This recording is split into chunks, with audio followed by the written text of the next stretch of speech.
Hey y'all, Steve here at Bayou Dent Repair with another video installment. With this one here has a sharp nugget right there. You can see that round area on that edge and that body line.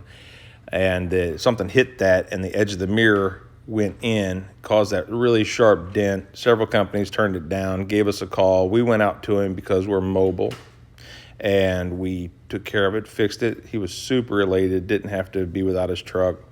Didn't decrease the value by going through a collision center. And you can see the results right there. He was super happy. Give us a call, give us a like, give us a share. We appreciate it.